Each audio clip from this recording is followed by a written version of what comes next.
Good morning. Hey, welcome back on this Thursday morning. Hope everyone's doing well. I hope you got through that little thing that we had on Tuesday. It seemed to be a little bit smaller than what they predicted, and that's okay. Especially because it looks like on Monday we may get some accumulation. So that's all right because we're virtual. Hey, let's move on to chapter 2, which deals with the first of the chapters that will deal with each type of mass medium. And the first one is, of course, the first mass medium, which is books. Now, before we start, when I first started teaching this class was in like 1999, 2000. And right before then is when I thought books were done.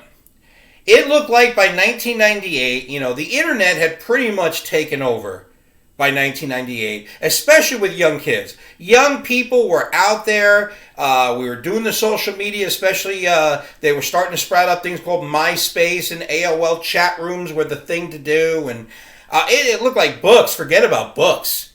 Kids, 10, 11, 12 years old with the internet, especially because in 1995, one of the reasons why for the big spread of the internet is that the personal computer or the PC had come down in price.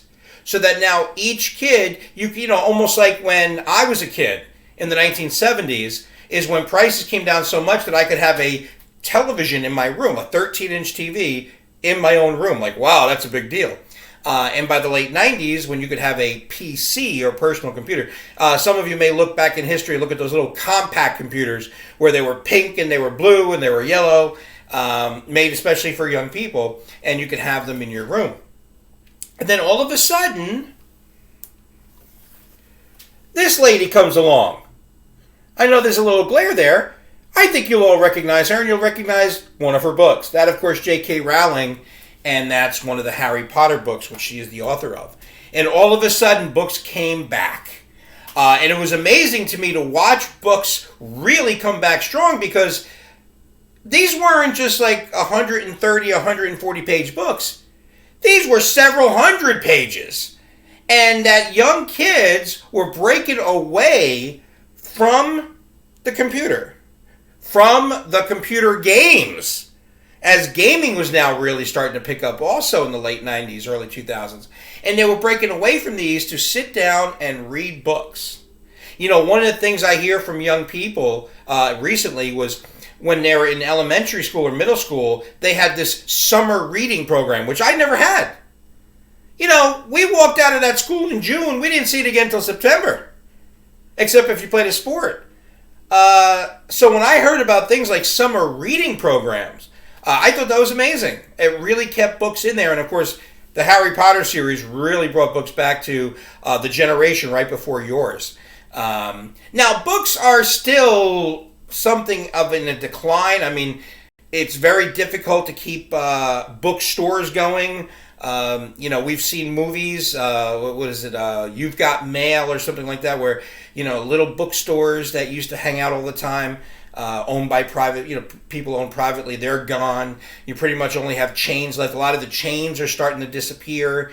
And you have, of course, online retailing of books. As a matter of fact, what a lot of people don't realize is that one of the biggest companies on the planet, Amazon began in the 90s as a retailer for books. Because as books were starting to become big again, it was like, well, why go to a bookstore and pay $35 for a book? Come on to Amazon, you pay $9.99, we'll mail it to you within a couple days. And of course, Amazon became so popular with delivering these books so quickly, it's like, well, maybe we can deliver other products too. Well, the rest, they say, is history. But yeah, books are still there. They're still there. And let's go back. I mean, this is where it started. This is where mass media started. You go back to the 1400s, okay? And if you wanted a book, you had to be well educated. And what's more, you had to be rich. Either rich or you worked for the Catholic Church, which, of course, back then was rich. Because they used to have a lot of money back then. And, usually it was either aristocrats, the bourgeois, or it was the monastery where you learned how to read books. And if you wanted a book, to produce one, you had to handwrite it. So one book, like say our textbook, which is about 398 pages, it would take you about 9 months to write one edition of that book. Well, in 1445, a guy by the name of Johann Gutenberg, what he comes up with is a product called the printing press. What was it called? Why am I suddenly blanking on this? The movable type printing press. I just suddenly blanked. I don't know why. Now, what the movable type printing press did is you had this tray, and you had metal letters. Let's say you had 35 A's, 35 B's, 35 C's, and you would arrange them in this tray into a paragraph or into a page of a book. You would then lather up underneath with ink, and then you'd put a piece of paper down. You would then move the press down. It would press onto the paper. You'd lift it up. You've got now page one of a book. But now we can do it again. We've got another page one. And so when it took you like 9 or 10 months to write one book, well, hell, it just took us an hour, and we got about 150 page ones of a book. Let's do page two. And so now this is where the mass came in mass medium, is you now can produce books on a massive scale. You could now have so many you wouldn't know what to do with them all. There's only one problem. You're making all these books, but who's going to read them? And this was monumental because now you had to educate people to learn how to read so they could buy your books. And of course, spreading information through books was very important. As a matter of fact, for some of you, you probably know this, Johann Gutenberg invented the movable type printing press. What was the first book he produced? You got it, the Bible. The Catholic Church wanted to make sure that we're going to spread our word. Hey, Gutenberg, start making some of these. As a matter of fact, I believe a Gutenberg Bible, there are some that are still existing, I think could fetch you about $55 million. So, of course, that is how we now became an educated society. First over in Europe and in Asia and other places, wherever they could get a printing press. And you could now massively produce books. You would then have to teach all these people how to read. But then especially for those who came over here to the New World. All right. One of the things you know, hopefully from your history classes, is that in 1620, the Pilgrims landed at Plymouth Rock in Massachusetts. Well, only 20 years later, in 1640, the first publishing company was established. It was the Cambridge Press, established not even 20 years after the first person landed at Plymouth Rock. 19 years after the first Thanksgiving, all right? And, of course, they produced a psalm book, for religion. But what's interesting is the Cambridge Press, that first ever publishing company, 1640, sat on the land which is now Harvard University. Now, this was really important for the Puritans because they really wanted their society to be educated, and that's why they did this.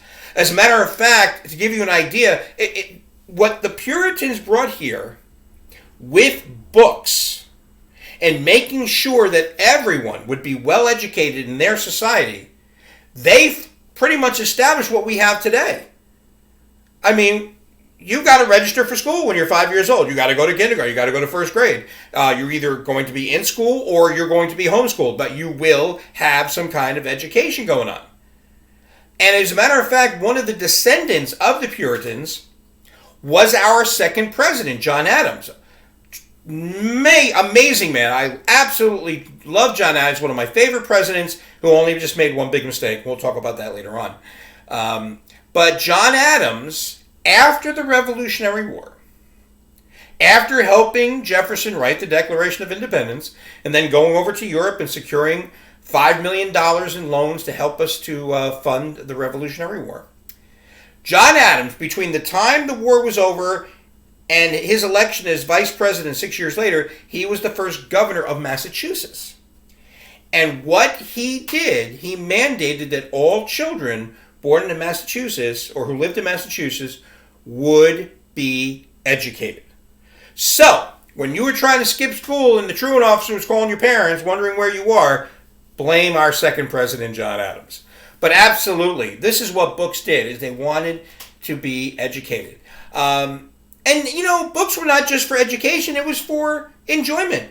I mean, this is how people would actually, the way we do now, like we'll turn on one of our devices, whether it's our tablet, our phone, or our laptop, and we'll watch a movie or a TV show that we like, or we'll sit in front of a television and watch, if you actually do sit in front of real television. But for entertainment, for the longest time, for centuries, our entertainment was in books. And people love it. As a matter of fact, there's a great picture here. This is just an example. This is from a 19th century home. And it's the library. You would have even the simplest of apartments. You didn't have to be a rich person. You would have the simplest apartments of where you would have a library. Because let's say you sat down, you had to think about it. When you're home, and let's say you're home for dinner, you sit down, you have dinner with your family. What do you do after dinner? Well, a lot of people, especially during the week, a lot of people, they go into the living room, sit on the recliner, watch TV. That's their entertainment for the evening. I've done the work for the day. We've had dinner as a family. I now go and watch TV. And that's typically probably what your parents do. What did you do in the 1700s, the 1800s, the early 1900s? There was no television. Hell, there wasn't even a radio until 1920. So what did you do? Well, you read books. And that's what you did, is you went into the library, or not even just a library. I know one of the old shows, every once in a while, there's a lot of, actually not once in a while. I do like to watch a lot of old shows once in a while. And one of the old TV shows is Little House on the Prairie, which takes place in the 1870s. And there's Pa, and played by Michael Landon. And what is he doing after dinner? He takes the lantern out onto the front porch, or he sits in the house and he reads a book. He's not going to a library, but he's got a book. Or especially when you talk about after the Revolutionary War, when that gentleman said, "Go west, young man," and America started to expand. Well, trust me when I tell you, they took furniture, they took their clothing, but they also took books. Because when you're getting on a wagon that are taken by oxen, and let's say you're leaving Paramus, New Jersey, it's going to take you probably a day, if not 2 days, just to get to the Pennsylvania-New Jersey border, to the Delaware water gap. So you took a lot of books, and that's what you used for entertainment. But, books can sometimes be expensive, and why would you buy a book if after you finish it, you're done? Why don't I just go to a place where I can take out a book, read it, bring it back, and get another book? Well, in 1731, I mean, we're still 45 years away from the beginning of the Revolutionary War, and yet one guy, young guy, comes up with an idea. In Philadelphia, Pennsylvania, he establishes the first ever lending library, a place where you could come, grab a book, read it, and then when you're done, you bring it back and you can get out another one. You would just have to bring it back in a certain time, or you would have to pay a fine. And that young gentleman, one of the great founding fathers of this country, was none other, come on, Philadelphia, help me out. You got it, Benjamin Franklin. All right. For all the things that Benjamin Franklin did for this country, the first ever lending library. Now, one of the things we do see about books also is them having an impact on our society. When you get books into people's hands and they read it, it could really have an impact. Now, the first time we really see that is what a lot of you may not realize is that when we decided to go to war with Britain to declare our independence, there were still a lot of people in this country who weren't sure that was a great idea. I mean, they were descendants of England, a lot of people were who lived here in the colonies, even if they were 3 or 4 generations removed. We were still colonists, we were still subjects of the king, King George III. How could you convince these people? Well, in 1776, a gentleman by the name of Thomas Paine, can you see that? I know it's a little glare. Let me make it just a little bit bigger. There we go. He came out with his book called Common Sense. Okay? And what this little book did, it wasn't a long book, it was about like 13 or 14 pages long. But what this book did is it explained in detail why we, these 13 colonies, needed to become our own states as part of our own independent country. And he laid out all the arguments for it, and one person read it, would pass it on to the next person, and about 400,000 were released during that year of 1776, which may not sound like a lot to a country of 350 million people, as we're close to about 350 million. But when you figure there were only about 12 to maybe 15 million people in the colonies, yeah, 400,000 printed, but then once you're done, you pass it on to somebody else. So it was quite a bit. It was quite a bit. But probably no book had an impact on our country than a book that was released about 80 years later. Okay? My math is pretty bad.